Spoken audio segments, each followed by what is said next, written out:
Hi guys and welcome back to the channel Deepak Yadav Education. Welcome to the Daily Hindu News and Editorial Analysis of 5th of July 2023. तो guys आज है तारीख 5 जुलाई 2023 और है Saturday. आज की तारीख से जितने भी मोस्ट इंपॉर्टेंट करंट अफेयर्स बनेंगे उन सभी करंट अफेयर्स को हम यहाँ पर डिटेल से डिस्कस करेंगे। ये वीडियो यूपीएससी और स्टेट पीएससी के पॉइंट ऑफ व्यू से काफ़ी ज़्यादा इंपॉर्टेंट हो जाता है, तो चलो शुभ आरंभ करते हैं। बट आगे बढ़ने से पहले मैं आपको बता दूं, हर रोज़ मॉर्निंग में राइट टाइम 5 बजे आपको ये वीडियो इसी चैनल पर मिल जाता है। तो आज कौन कौन समय पर वीडियो में प्रेजेंट हो चुका है नीचे लाइव चैट में ज़रूर से मेंशन करना। इस लेक्चर में हम लोग मेजरली इंडियन एक्सप्रेस के ऊपर फोकस करते हैं, लेकिन इसके साथ साथ जो हमारे बाकी सारे इंपॉर्टेंट सोर्सेस हैं जैसे PIB, down to earth, live mint, इन सभी के न्यूज़ आर्टिकल्स को प्रॉपर बैकग्राउंड इन्फॉर्मेशन के साथ में कवर करते हैं। इस लेक्चर का जो एंड है वो बहुत इंपॉर्टेंट है दोस्तों, उसको मिस नहीं करना है, क्योंकि वीडियो के लास्ट में आपको डेली बेसिस पे प्रैक्टिस क्वेश्चंस प्रोवाइड करवाए जाते हैं, यानी कि पूरे लेक्चर को अच्छे से सुनना है। लास्ट में आपको टेस्ट दिया जाएगा, उसको अटेम्प्ट करना है। जो भी आपका स्कोर आएगा उसको नीचे कमेंट सेक्शन में लिखना है, उससे आपके अंदर एक हाई कॉन्फिडेंस आता हुआ नजर आएगा।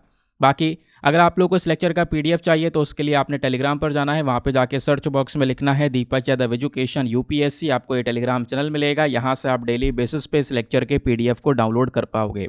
और अगर आप मेरे साथ में पर्सनली जुड़ना चाहते हो तो उसके लिए इंस्टाग्राम पे जा सकते हो। वहाँ पे जाके अगेन आपने लिखना है दीपक यादव एजुकेशन, मेरा प्रोफाइल मिलेगा जहाँ पर 13,000 से ज़्यादा लोग ऑलरेडी जुड़ चुके हैं। आप भी मेरे साथ में पर्सनली जुड़ सकते हो।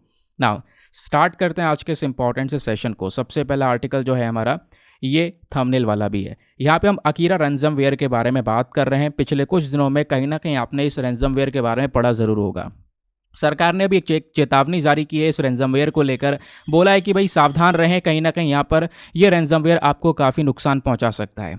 स्पेशली दोस्तों मैं आपको बता दूँ, जो विंडोज़ यूज़र्स हैं, जिनका लैपटॉप है, जो विंडो वाला लैपटॉप यूज़ कर रहे हैं, या लिनक्स, जो लिनक्स वाला ऑपरेटिंग सिस्टम है वो यूज़ कर रहे हैं, तो विंडोज़ और लिनक्स ऑपरेटिंग सिस्टम, इन दोनों ही सिस्टम के अंदर सबसे ज़्यादा खतरा बना हुआ है इस अकीरा रैंसमवेयर का। इसको बेसिकली नाम दे दिया गया है एक अकीरा रैंसमवेयर।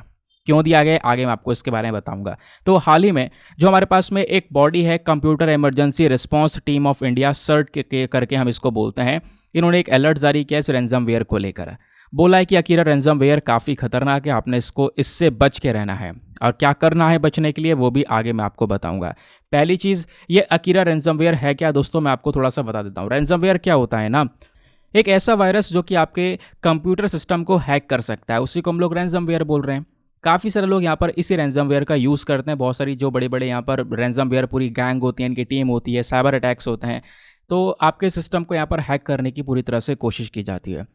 तो रैंसमवेयर, इस अकीरा रैंसमवेयर को इस प्रकार से डिज़ाइन किया गया है कि आपके कंप्यूटर के अंदर ही आपके डेटा को वो एनक्रिप्ट कर देगा, यानी कि आप अपने कंप्यूटर से अपने ही डेटा को एक्सेस नहीं कर पाओगे। ये एक बहुत बड़ी प्रॉब्लम हो जाएगी। ठीक है, आपके कंप्यूटर के अंदर, आपके लैपटॉप के अंदर, अगर आप विंडो यूज़र हो या लिनक्स यूज़र हो, ठीक है, आपकी कुछ इंपॉर्टेंट फाइल्स हैं, तो उन फाइल्स को यहाँ पर आप एक्सेस ही नहीं कर पाओगे। तो एक्सेस नहीं कर पाओगे तो क्या होगा, इससे अच्छा हम यहाँ पे उसको हटा देंगे, किसी और जगह पे यूज़ कर लेंगे। ऐसा नहीं होने वाला। एक्सेस नहीं कर पाओगे, बीच में ये लिखा हुआ आएगा कि आपको ये अकीरा वाली टीम को पेमेंट करनी है, इतना अमाउंट देना है। और अगर आप पैसा नहीं दोगे तो आपका डेटा जो उन्होंने चुरा लिया या डेटा को हैक कर लिया है, जिसको आप एक्सेस नहीं कर पा रहे हो, वो डेटा यहाँ पर वो सीधा डार्क नेट पर चढ़ा देंगे। और इसका मतलब आपका डेटा सीधा सीधा कॉम्प्रोमाइज़ हो चुका है। समझ गए? तो इस वजह से अगर यहाँ पर रैंसमवेयर का अटैक होता है तो आपकी जो फाइल नेम वगैरह है वो यहाँ पर एनक्रिप्ट कर ली जाएंगी, यानी कि अब वो फाइल आप ओपन नहीं कर पाओगे। दूसरी चीज़, उस फाइल के आगे जो भी फाइल होगी, फाइल का नाम होगा, आगे डॉट अकीरा एक्सटेंशन लिखा हुआ आने लगेगा, डॉट अकीरा लिखा हुआ आने लगेगा। समझ गए? तो ये रैंसमवेयर को इस प्रकार से डिज़ाइन किया गया है कि आपके विंडोज सर्विसेज को पूरी तरह से यहाँ पर ये बंद कर सकता है, फाइल्स को एनक्रिप्ट कर सकता है, फाइल्स आपके हाथ में नहीं लगेंगी, और आपने यहाँ पर जब तक पेमेंट नहीं करोगे तब तक यहाँ पर वो फाइल नहीं आने वाली। जब आपको कुछ पेमेंट करना पड़ेगा, पेमेंट कर दोगे तो हो सकता है फाइल वो एक्सेस हो जाए, लेकिन यहाँ पर उसके बावजूद भी कुछ कह नहीं सकते।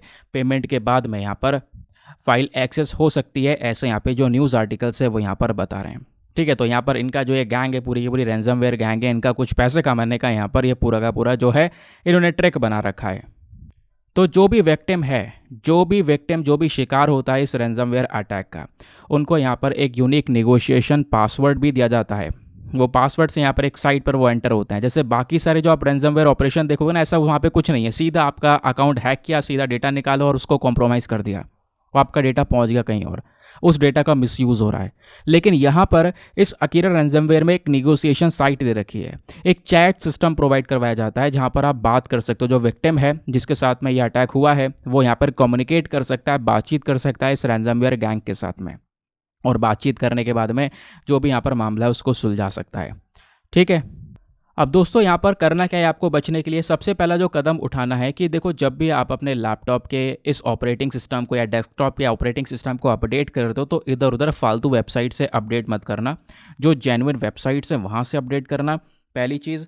और सेकंड इंपॉर्टेंट चीज़ आपको देखने को मिलेगी, देखो जब भी आप यहाँ पे फाइल्स में कई सारी चीज़ें रखते हो ना, तो आप एक पासवर्ड लगाते हो, तो पासवर्ड में फोकस करना कि आप डबल पासवर्ड का यूज़ करो। ठीक है, हर चीज़ को पासवर्ड के थ्रू यहाँ पर आपने क्या करना है, सारी चीज़ों को सेट करके रखना है। मल्टीपल ऑथेंटिफिकेशन जो वाले हमारे पूरे के पूरे पासवर्ड्स होते हैं वो यहाँ पे यूज़ करना है। एक पासवर्ड के बाद सेकंड पासवर्ड जो आ जाता है वो यहाँ पर लगा कर रखना है, वो थोड़ा इंपॉर्टेंट है जब आपका इंपॉर्टेंट डॉक्यूमेंट है। तो हम लोग क्या करते हैं, कई बार मल्टीपल ऑथेंटिफिकेशन वाला जो पूरा प्रोसेस होता है ना उसको छोड़ देते हैं, सोचते हैं यार बहुत टाइम लगेगा पासवर्ड को सेटअप करने में, एक पासवर्ड दो पासवर्ड लग जाएगा, लेकिन कहीं ना कहीं वो आपके लिए एक सिक्योरिटी को भी बनाए रखेगा। रैंसमवेयर जो है ना, ये ज़्यादातर यहाँ पे आपके जो सिस्टम है उसके अंदर में जो अटैक करता है वो ईमेल के माध्यम से, जो यहाँ पे फ्रॉड ईमेल होते हैं उसमें यहाँ पर जो फ्रॉड अटैचमेंट्स होते हैं वो अगर आप ओपन कर लेते हो तो कहीं ना कहीं यहाँ पर जो ये रैंसमवेयर है ये आपके सिस्टम को पूरी तरह से अटैक कर सकता है। कुछ ऐसे यहाँ पे फ्रॉड लिंक्स बना के आपके मोबाइल फ़ोन में भेजे जाते हैं, है ना, कि भाई इस लिंक पर क्लिक करो नहीं तो ये हो जाएगा वो हो जाएगा। तो कभी कभी ऐसा होता है हम लिंक पर क्लिक कर देते हैं, जैसे लिंक पर क्लिक करते हैं तो यहाँ पर कहीं ना कहीं जो इस प्रकार के जो रैंसमवेयर जैसी चीज़ें जो ये वायरस है वो कहीं ना कहीं हमारे सॉफ्टवेयर के अंदर में एंटर कर जाते हैं, और एंटर करने के बाद में सीधा यहाँ पर रैंसमवेयर गैंग के हाथ में वो सारा का सारा एक्सेस आ जाता है, फिर वो अपने हिसाब से सारी चीज़ों को डील कर रहा होता है। ठीक है, तो ये अकीरा वाला समझ में आया। नेक्स्ट आर्टिकल पर आते हैं। अगले आर्टिकल में बात की जा रही है वेस्टर्न ट्रेगोपन के बारे में। तो वेस्टर्न ट्रेगोपन बेसिकली बर्ड की एक स्पीशी है, नाम है लिखा हुआ इसका वेस्टर्न, क्यों, क्योंकि हिमालयन रीजन में वेस्टर्न साइड में ये पाई जाती है। ठीक है, तो ये जो है एक बर्ड की एक प्रजाति है, काफ़ी सुंदर सी आपको दिख रही होगी, इसके बारे में थोड़ा सा हम लोग पढ़ने वाले हैं। तो बोला ये जा रहा है कि रिसेंटली हिमाचल प्रदेश के अंदर में इन बर्ड्स की जो स्पीशी है वो तेज़ी से ग्रो होती हुई नजर आई है, इनकी पॉपुलेशन बढ़ती हुई नजर आई है। किसकी? वेस्टर्न ट्रेगोपन की। इस वजह से यहाँ पर ये न्यूज़ में है। तो वेस्टर्न ट्रेगोपन नाम से पता चल रहा है ये हमारे हिमालयन रीजन में, हिमाचल प्रदेश के अंदर जो वेस्टर्न साइड है, स्पेशली वेस्टर्न साइड, वहाँ पर आपको ये देखने को मिल जाती है। अभी इसके बारे में और चीज़ मैं आपको बताऊंगा। दूसरी चीज़ यहाँ पे बोला जा रहा है कि दोस्तों देखने में ना इसका जो अपीयरेंस है वो काफ़ी सुंदर सा लग रहा है।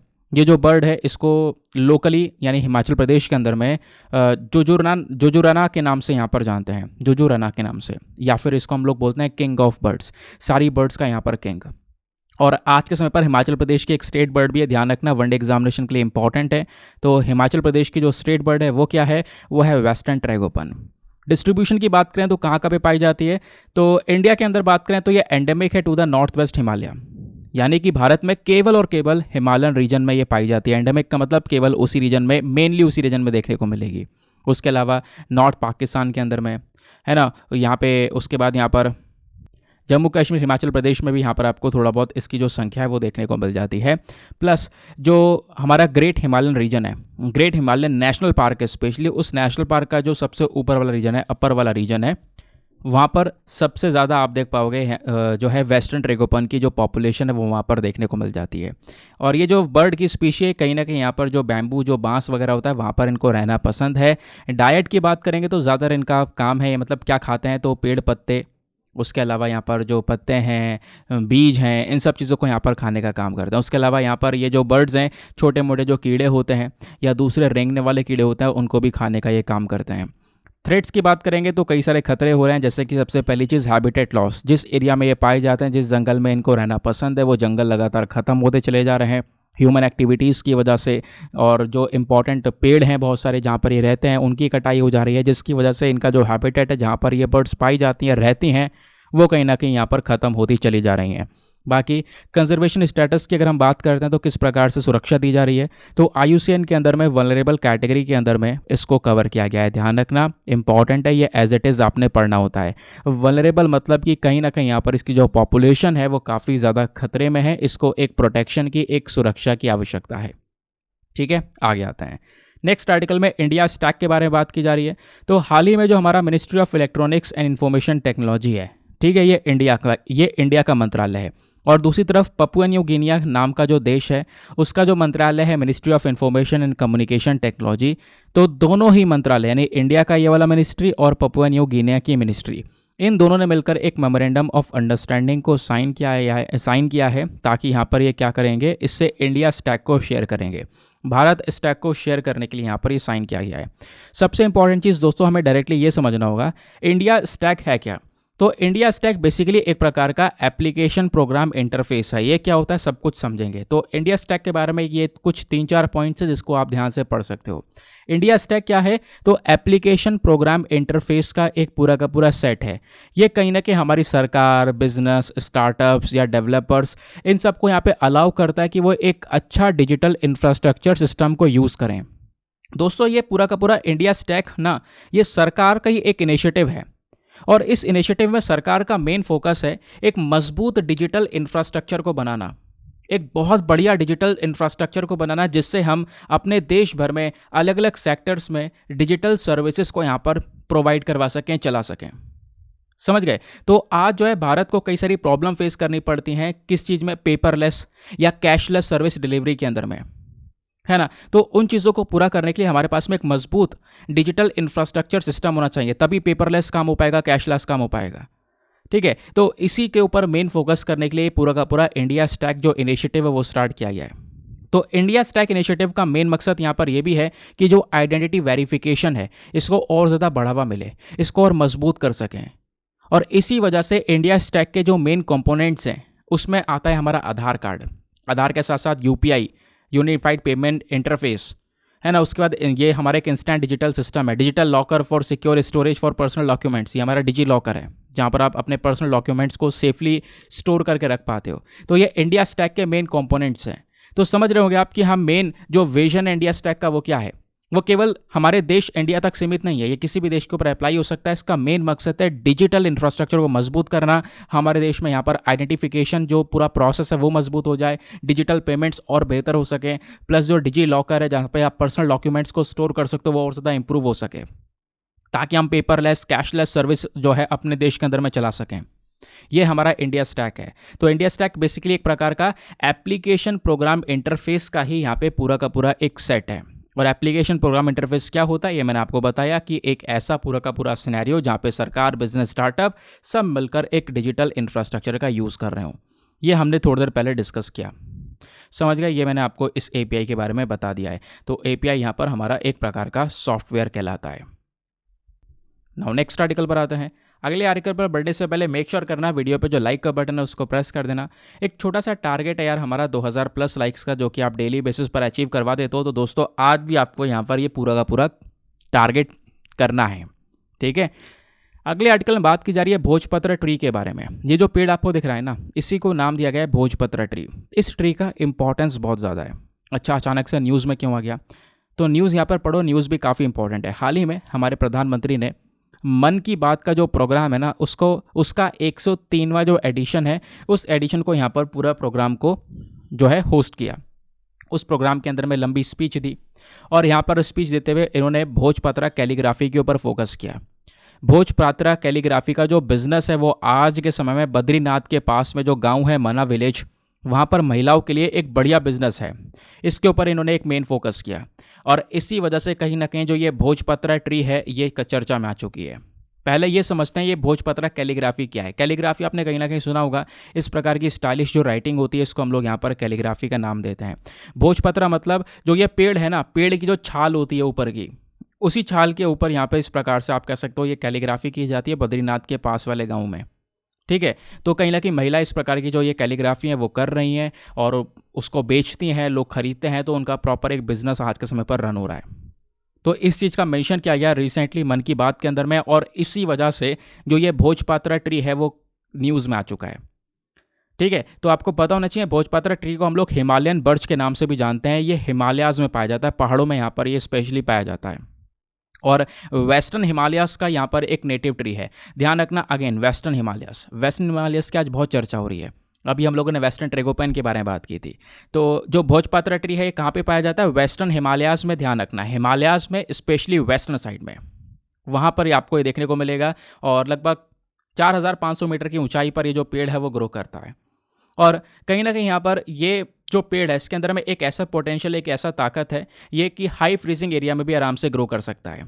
यानी कितना ठंडा एरिया हो, है ना, पूरा रीजन जमा हुआ हो, उसमें भी यहाँ पर ये जो पेड़ है बढ़िया से ग्रो कर सकता है। इस वजह से यहाँ पर ये हिमालयन रीजन में आज के समय पर ग्रो हो रहा है। ठीक है, लंबे समय तक जीने वाली यहाँ पर ये पेड़ की प्रजाति है, जो कि कम से कम 400 साल तक ये पेड़ जीवित हो सकता है। तो आप इमेजिन कर सकते हो। उसके अलावा यहाँ पर ये जो पेड़ है ना, ये कहीं ना कहीं हमारे हिमालयन इकोसिस्टम को बचा भी रहा है। कैसे? हिमालयों के अंदर में जो मिट्टी है, मिट्टी के घिसकने को रोक रहा है। कैसे? क्योंकि जो पेड़ है ना, पेड़ वहाँ पे लगा हुआ है, पेड़ की जड़ें पूरी तरह से यहाँ पर ज़मीन के अंदर फैली हुई हैं, और जब जड़ें फैली हुई है तो मिट्टी को जकड़ के रखी हुई हैं। समझ गए? तो इससे ऊपर की जो मिट्टी है वो बह नहीं रही है, सॉइल इरोजन को यहाँ पर रोक रहा है आज के समय पर। तो कहीं ना कहीं जो वहाँ का इकोसिस्टम है, वहाँ का एनवायरनमेंट है, उसकी प्रोटेक्शन के लिए भी यहाँ पर जो ये पेड़ है वो काफ़ी ज़्यादा हेल्पफुल है। और इतना ही नहीं, इस पेड़ का जो बार्क है, इस पेड़ की जो छाल होती है, यहाँ पर छाल क्या होती है ये मैं आपको दिखाता हूँ। ये जो पेड़ है, पेड़ की ऊपर की जो ये आप देख पा रहे हो, ये छाल है। ठीक है, तो इस पेड़ की जो यहाँ पर ये छाल होती है ना, इसका यूज़ किया जाता था बहुत समय पहले। हमारे देश के अंदर में बड़े बड़े जो स्क्रिप्चर्स लिखे गए हैं, बड़े बड़े ग्रंथ लिखे गए हैं, संस्कृत के अंदर में श्लोक लिखे गए हैं, स्क्रिप्ट लिखी गई हैं, है ना। पर्टिकुलरली अगर आप देखोगे हिस्टोरिकल उत्तराखंड और कश्मीर में, कश्मीर और उत्तराखंड के इतिहास में कई सारे स्क्रिप्चर्स लिखे गए हैं। तो वो सब कुछ यहाँ पर इसी के ऊपर लिखे गए हैं, यानी कि इन्हीं का यूज़ किया गया है, इन्हीं छाल का यूज़ किया गया है लेंदी स्क्रिप्चर्स को लिखने के लिए। समझ गए? तो ये आपने ध्यान में रखना है। अगले आर्टिकल पर आते हैं। नेक्स्ट आर्टिकल में railway protection force that is RPF की बात की जा रही है। आप थोड़ा सा समझेंगे रिसेंटली, क्योंकि काफ़ी बवाल हो गया था, आपने खबर पढ़ी होगी शायद। मैं आपको बताता हूँ हाल ही में क्या हुआ। रेलवे प्रोटेक्शन फोर्स का एक कांस्टेबल जानबूझकर उस इंसान ने 4 लोगों को मार दिया। कहाँ पर? Mumbai bound superfast express train के अंदर में, जिस वजह से यहाँ पर ये पूरा का पूरा रेलवे प्रोटेक्शन फोर्स न्यूज़ में आ चुका है। तो ये रेलवे प्रोटेक्शन फोर्स के बारे में थोड़ा सा डिस्कस करेंगे, ये एग्जाम के लिए इंपॉर्टेंट होने वाला है। रेलवे प्रोटेक्शन फोर्स का इतिहास देखें तो वो लगभग 1882 का है, जब अलग अलग यहाँ पे जो रेलवे कंपनियां हैं वो अपने अपने गार्ड्स को अपॉइंट किया करती थी। अलग अलग रेलवे कंपनियां हुआ करती थी उस समय पर, वो गार्ड को अपॉइंट करती थी ताकि रेलवे की प्रॉपर्टी की सुरक्षा की जा सके। ठीक है, तो आप देख सकते हो ये कहीं ना कहीं इसका इतिहास 1882 से शुरू हो चुका था। फिर धीरे धीरे करके यहाँ पर इसको एक स्टैचुरी फोर्स डिक्लेयर कर दिया गया, यानी कि जो पहले गार्ड्स हुआ करते थे उनको एक स्टैचुरी फोर्स डिक्लेयर कर दिया 1957 में। एक नया यहाँ पर पूरा का पूरा जो लॉ है उसको लाने की यहाँ पर कोशिश की गई। 2003 में जो आरपीएफ है, यानी कि रेलवे प्रोटेक्शन फोर्स, इसने यहाँ पर इसको थोड़ी बहुत ड्यूटीज़ दिए गए, इसके कर्तव्य बताया गया कि आपको क्या करना है कि रेलवे स्टेशंस को कंट्रोल करना है, वहाँ पर जो पैसेंजर्स हैं, पैसेंजर ट्रेन है, उनकी सुरक्षा करनी है। ये सारे काम यहाँ पर सौंपने स्टार्ट करे गए। कब स्टार्ट करे गए? 2003 के अंदर में। और जो आज के समय पर ये रेलवे प्रोटेक्शन फोर्स है ना, नाम से पता चल रहा है रेलवे की सुरक्षा के लिए यहाँ पर इस फोर्स को बनाया गया है। ये रेलवे प्रोटेक्शन फोर्स एक डायरेक्टर जनरल के थ्रू लीड किया जाता है। ये एक आर्म्ड फोर्स है जो कि मंत्रालय, कौन सा मंत्रालय के अंडर में आता है? यूनियन मिनिस्ट्री ऑफ रेलवेज के अंडर में। ध्यान रखना, एग्जाम के लिए इंपॉर्टेंट है कि कौन से मंत्रालय के अंडर में आता है। तो रेलवे प्रोटेक्शन फोर्स नाम से पता चल रहा है मिनिस्ट्री ऑफ रेलवेज के अंडर में आता है। इनको टास्क दिया जाता है कि आप रेलवे प्रॉपर्टी की सुरक्षा करो, उसको सिक्योर करो, जो पैसेंजर एरियाज हैं, इवन पैसेंजर्स है, उनकी सुरक्षा करो। समझ गए?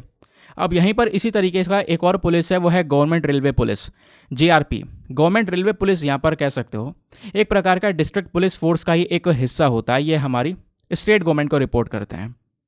ये जो हमारी रेलवे प्रोटेक्शन फोर्स है वो अलग है, रेलवे प्रोटेक्शन फोर्स से अलग हटके यहाँ पर जीआरपी काम करती है, आपने ध्यान में रखना है। इनकी रिस्पॉन्सिबिलिटी है कि क्या कि जो रेलवे के अंदर में क्राइम्स हो रहे हैं उनको रोकना, उनका डिटेक्शन करना, उनका पता लगाना।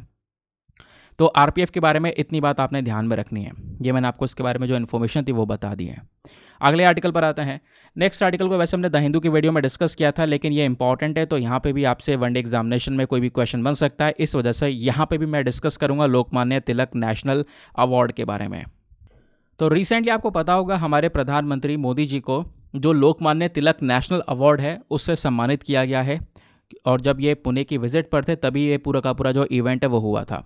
तो इस वजह से लोकमान्य तिलक नेशनल अवार्ड के बारे में कुछ बातें पता होनी चाहिए।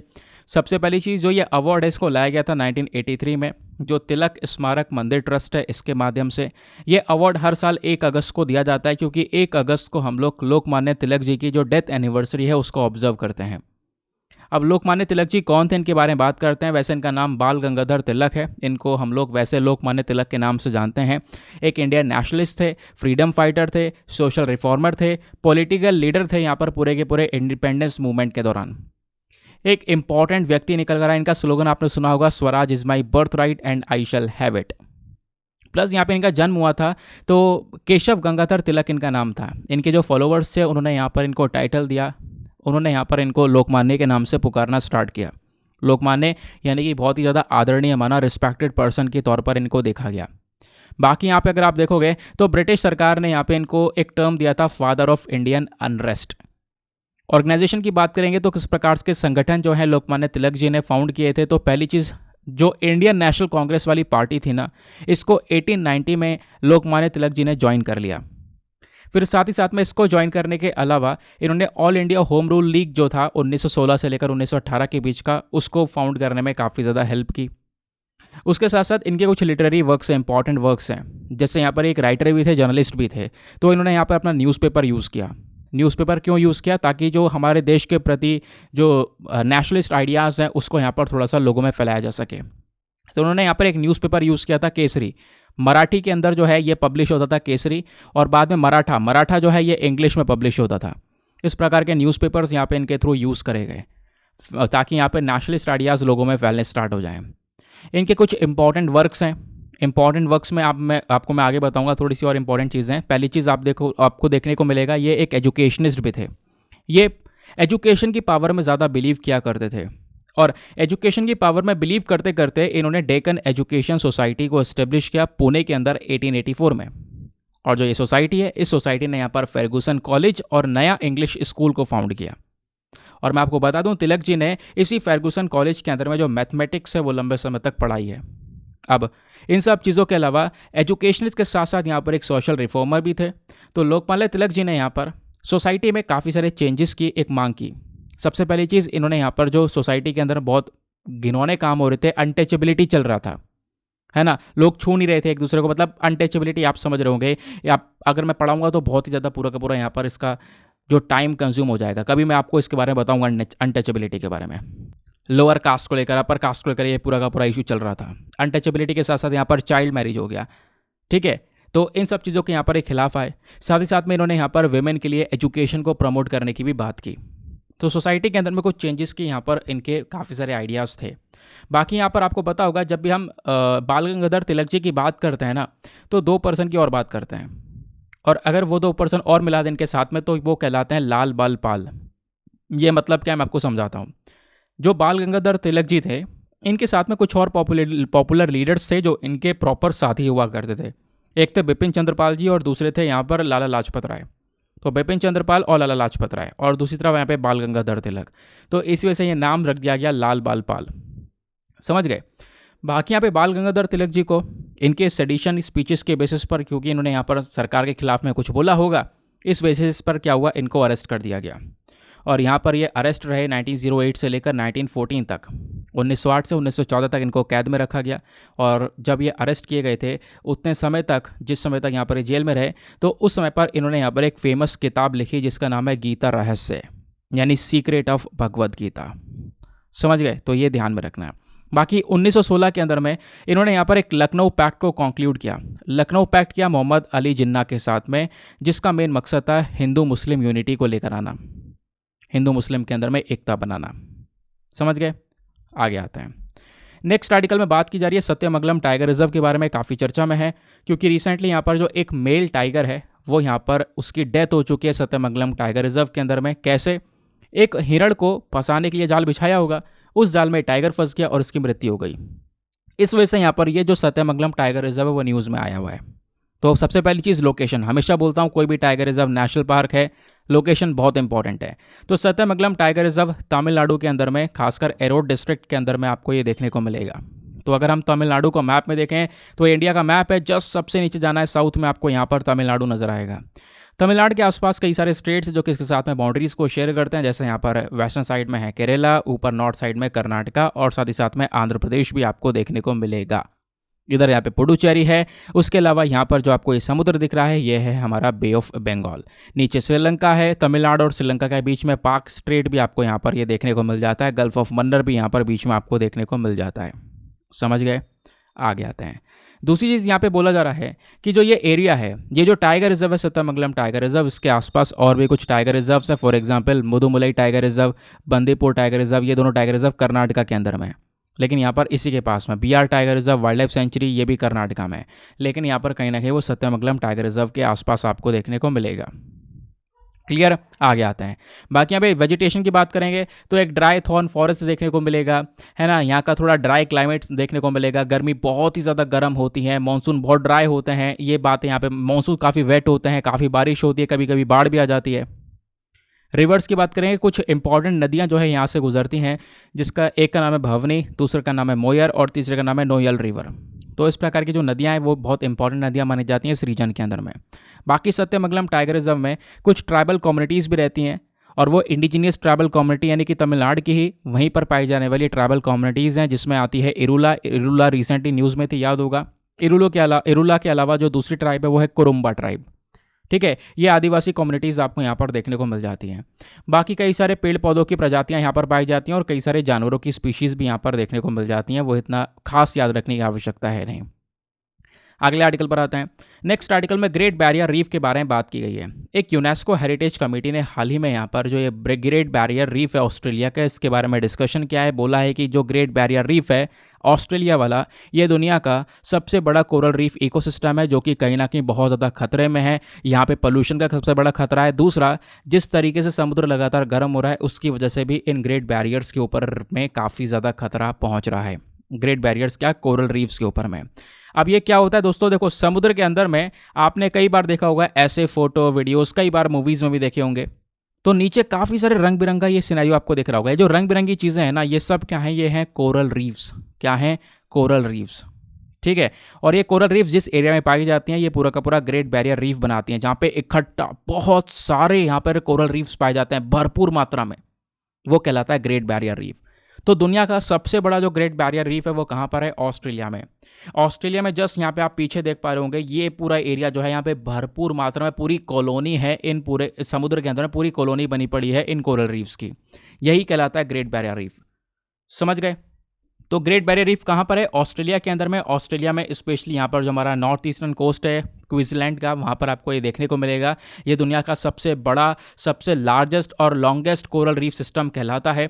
साइज़ की बात करेंगे तो लगभग 350,000 स्क्वायर किलोमीटर में यहाँ पर ये पूरा का पूरा ग्रेट बैरियर रीफ फैला हुआ है। इस पूरे हिस्से में, इस पूरे समुद्र के हिस्से में अंदर देखोगे तो लगभग कह सकते हो यहाँ पर 2,500 के आसपास इंडिविजुअल रीफ्स पाई जाती हैं, जिनके साइज़ अलग अलग हैं।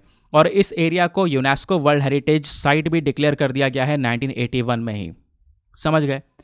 उसके बाद यहाँ पर दोस्तों आपको ध्यान में रखना है, यहाँ का जो बायोडाइवर्सिटी है, कई सारे प्रकार के प्लांट की स्पीशीज़, कई सारे प्रकार के एनिमल की स्पीशीज़ इस एरिया में पाई जाती हैं। बोला जा रहा है कि यहाँ पर ये जो रीफ है ना, यहाँ पे 1500 के आसपास मछलियों की प्रजातियाँ हैं, 600 के आसपास अलग अलग जो कोरल स्पीशीज़ हैं, यानी वो ये रंग बिरंगी जो आपको जीव देखने को मिलेंगे उनकी प्रजातियाँ हैं।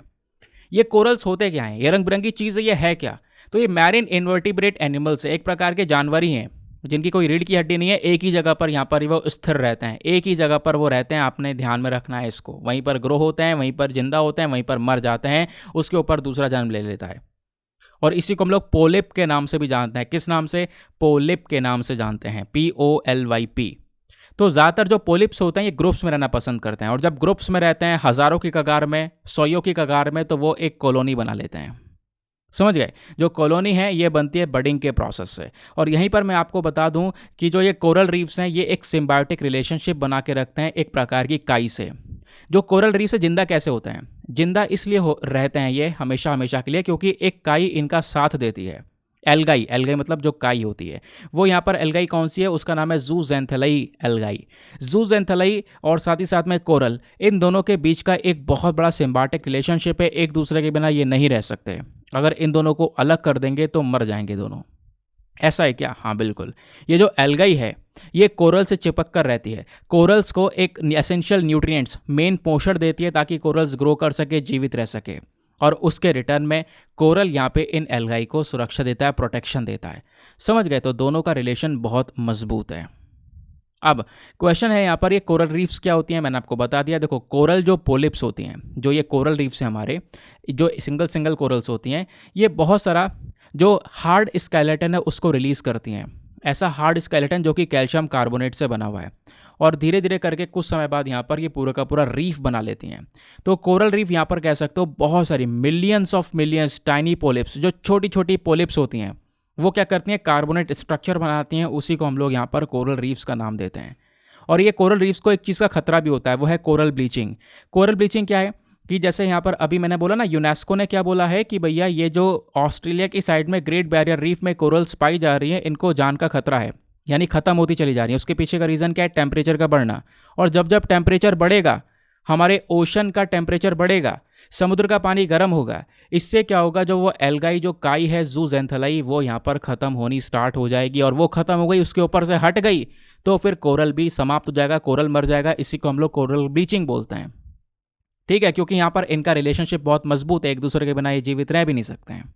इनका कलर जो है ना, जैसी एल्गाई ऊपर ख़त्म होती है टेम्परेचर के बढ़ने से, वैसे क्या होगा, पोल्यूशन की वजह से एल्गाई ख़त्म हो जाती है, वैसे इस कोरल का जो रंग बिरंगी कलर है, खूबसूरत सा कलर है, वो उड़ जाएगा, ये सफ़ेद पड़ जाएगी। इसी को हम लोग कोरल ब्लीच बोलते हैं।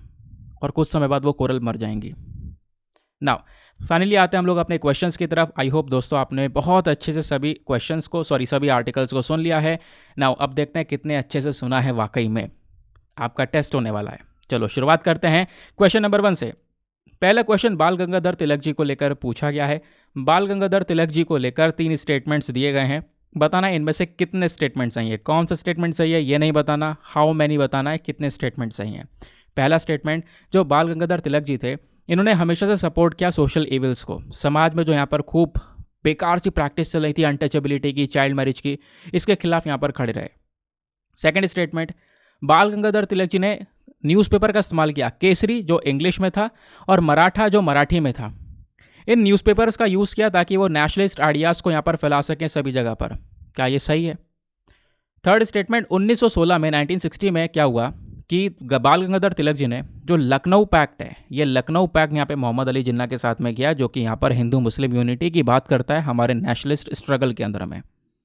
तो बताओ तीनों स्टेटमेंट्स में से कितने स्टेटमेंट सही हैं। ऑप्शन नंबर ए केवल 1 स्टेटमेंट सही है, ऑप्शन नंबर बी केवल 2 हैं, ऑप्शन नंबर सी तीनों सही हैं, या फिर ऑप्शन नंबर डी इनमें से कोई सा भी सही नहीं है। ना अगले क्वेश्चन पर आते हैं। बहुत ही सिंपल सा क्वेश्चन है। सत्यमंगलम टाइगर रिजर्व हाल ही में न्यूज़ में है, बताओ कौन से राज्य में ये स्थित है। Option A Kerala, B Odisha, C Tamil Nadu, या फिर डी तेलंगाना। नेक्स्ट क्वेश्चन पर आते हैं। अगेन एक इंटरेस्टिंग क्वेश्चन, इंपॉर्टेंट भी है, एग्जाम के लिए इंपॉर्टेंट है, इसको थोड़ा इंपॉर्टेंट मार्क कर लेना, ठीक है। और इसका आंसर देखते हैं कौन कौन सही देता है। ग्रेट बैरियर रीफ को लेकर 2 स्टेटमेंट दिए गए हैं, बताना है कौन सा स्टेटमेंट सही है। पहला स्टेटमेंट, जो ग्रेट बैरियर रीफ है ये हमारे दुनिया का सबसे बड़ा, सबसे लंबा और सबसे बड़ा कोरल रीफ सिस्टम है, और इसको यूनेस्को वर्ल्ड हेरिटेज की साइट में भी यहाँ पर जो दर्जा है वो दिया गया है। सेकंड स्टेटमेंट, जो ग्रेट बैरियर रीफ है ये ऑस्ट्रेलिया के नदर्न कोस्ट में स्थित है, पैसिफिक ओशन में। तो बताओ दोनों स्टेटमेंट्स में से कौन सा स्टेटमेंट सही है। Option number A 1 only, option number B 2 only, option number C दोनों स्टेटमेंट सही है, या ऑप्शन नंबर डी दोनों गलत है। नेक्स्ट क्वेश्चन पर आते हैं। अगले क्वेश्चन में अकीरा रैंसमवेयर के बारे में आपसे पूछा गया है। अकीरा रैंसमवेयर को लेकर 2 स्टेटमेंट दिए गए हैं, बताना है कौन सा स्टेटमेंट सही है। पहला स्टेटमेंट, जो अकीरा रैंसमवेयर है इसको डिज़ाइन किया गया है इस प्रकार से कि वो आपके डेटा को एनक्रिप्ट कर सकता है, आपके डेटा को वहाँ पे लॉक कर सकता है, और एक रैंसमवेयर नोट क्रिएट कर सकता है। आप अपने डेटा को एक्सेस नहीं कर पाओगे। सेकंड स्टेटमेंट, जो अकीरा रैंसमवेयर है ये फाउंड किया जाता है केवल और केवल विंडोज डिवाइसेस को अटैक करने के लिए। जो विंडोज डिवाइसेस होते हैं केवल इन्हीं के ऊपर टारगेट करने के लिए यहाँ पर इसको बनाया गया है। क्या ऐसा कुछ है? तो बताओ दोनों स्टेटमेंट्स में से कौन सा स्टेटमेंट सही है। Option number A 1 only, B 2 only, C दोनों सही हैं, या डी दोनों गलत हैं। अगले क्वेश्चन पर आते हैं। नेक्स्ट क्वेश्चन अगेन एक और सिंपल सा question, which of the following best describes Indian stack which was recently in the news. जो इंडिया स्टैक है, इंडिया स्टैक को लेकर यहाँ पर क्या चीज़ है जो कि बतानी है, ठीक है। मतलब इंडिया स्टैक क्या है, सिंपल से ये बतानी है। ऑप्शन नंबर ए, क्या ये एक इंडियन रीजनल लर्निंग एप्लीकेशन है, क्या ये एक नया लॉन्च क्रिप्टो करेंसी है, क्या ये कॉफ़ी अलायंस है, कॉफ़ी ग्रोइंग कंट्रीज़ का ये ग्रुप है, या फिर ऑप्शन नंबर डी, क्या ये बेसिकली एक प्रकार का एप्लीकेशन प्रोग्राम इंटरफेस का सेट है। तो बताओ यहाँ पर कौन सा स्टेटमेंट इसका सही है। नेक्स्ट क्वेश्चन में आपसे हिमालयन बर्च के बारे में पूछा गया है। हिमालयन बर्च आप समझ गए होंगे कौन से पेड़ की बात कर रहे हैं हम लोग, ठीक है। तो हिमालयन बर्च को लेकर 3 स्टेटमेंट्स दिए गए हैं, बताना है यहाँ पर कौन सा स्टेटमेंट सही है। पहला स्टेटमेंट, यानी कि वही भोजपात्रा पेड़ की बात कर रहे हैं, तो हिमालयन बर्च को लेकर पहला स्टेटमेंट बोलता है कि ये जो पेड़ है ना, ये केवल और केवल ईस्टर्न हिमालयन रीजन में पाया जाता है। सेकेंड स्टेटमेंट बोलता है कि ये जो पेड़, इसमें खास बात यह है कि ये फ्रीजिंग, जो हाई फ्रीजिंग पॉइंट होता है, जो बिल्कुल ठंड है, उसमें भी यहाँ पे आराम से ग्रो कर सकता है। थर्ड स्टेटमेंट, जो यहाँ पर इस ट्री का बार्क, इस ट्री की जो छाल होती है, उसका यूज़ किया जाता है स्क्रिप्चर्स को लिखने के लिए, उसका यूज़ किया गया था स्क्रिप्चर्स को लिखने के लिए। तो बताओ इन तीनों स्टेटमेंट्स में से कितने स्टेटमेंट सही हैं? ऑप्शन नंबर ए केवल एक, ऑप्शन नंबर बी केवल दो, ऑप्शन नंबर सी तीनों सही है, या ऑप्शन नंबर डी तीनों के तीनों गलत है। नाउ नेक्स्ट क्वेश्चन पर आता है। यहाँ पे रेलवे प्रोटेक्शन फोर्स को लेकर दो स्टेटमेंट दिए गए हैं, बताना है अगेन कौन सा सही है। पहला स्टेटमेंट, जो रेलवे प्रोटेक्शन फोर्स है, इनको टास्क दिया गया है कि वो रेलवे प्रॉपर्टी की सुरक्षा करें, उनकी यहाँ पर प्रोटेक्शन करें, उनको सिक्योर करें, प्लस जो पैसेंजर एरियाज़ हैं उनका भी ध्यान रखें। सेकेंड स्टेटमेंट, जो रेलवे प्रोटेक्शन फोर्स है हमारे, ये यूनियन मिनिस्ट्री ऑफ रेलवेज के अंडर में काम करता है, इसके कंट्रोल में आता है। तो बताओ कौन सा स्टेटमेंट सही है। नेक्स्ट क्वेश्चन पर आता है। अगले क्वेश्चन में आपसे वेस्टर्न ट्रेगोपान को लेकर पूछा गया है। वेस्टर्न ट्रेगोपान को लेकर दो स्टेटमेंट दिए गए हैं, बताना है कौन सा स्टेटमेंट सही है। पहला स्टेटमेंट, जो ये वेस्टर्न ट्रेगोपान है, ये कहीं ना कहीं यहाँ पर आज के समय में केवल नॉर्थ वेस्ट हिमालयन रीजन में पाया जाता है। सेकेंड स्टेटमेंट, वेस्टर्न ट्रेगोपान को IUCN रेड लिस्ट में एंडेंजर्ड स्पीशी के अंदर में कवर किया गया है। तो बताओ कौन सा स्टेटमेंट यहाँ पर सही है। Option number A 1 only, B 2 only, C दोनों सही हैं, या डी दोनों गलत हैं। तो दोस्तों ये थे हमारे सारे के सारे क्वेश्चंस। आई होप आप लोगों ने मैक्सिमम क्वेश्चंस को बिल्कुल सही सही अटेम्प्ट किया होगा। चलो फटाफट इसके आंसर्स को देखना स्टार्ट करते हैं।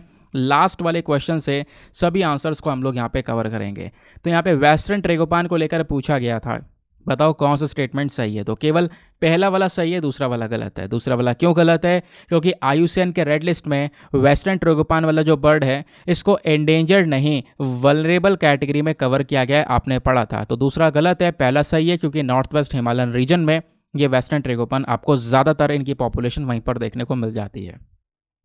अगले क्वेश्चन पूछा गया था रेलवे प्रोटेक्शन फोर्स को लेकर, बताओ दोनों स्टेटमेंट में कौन सा सही है। दोनों के दोनों सही हैं, क्योंकि इसका मेन काम हमारी रेलवे प्रॉपर्टीज़ की प्रोटेक्शन करना। दूसरा चीज़, यहाँ पर यूनियन मिनिस्ट्री ऑफ रेलवेज के अंडर में यहाँ पर RPF आता है।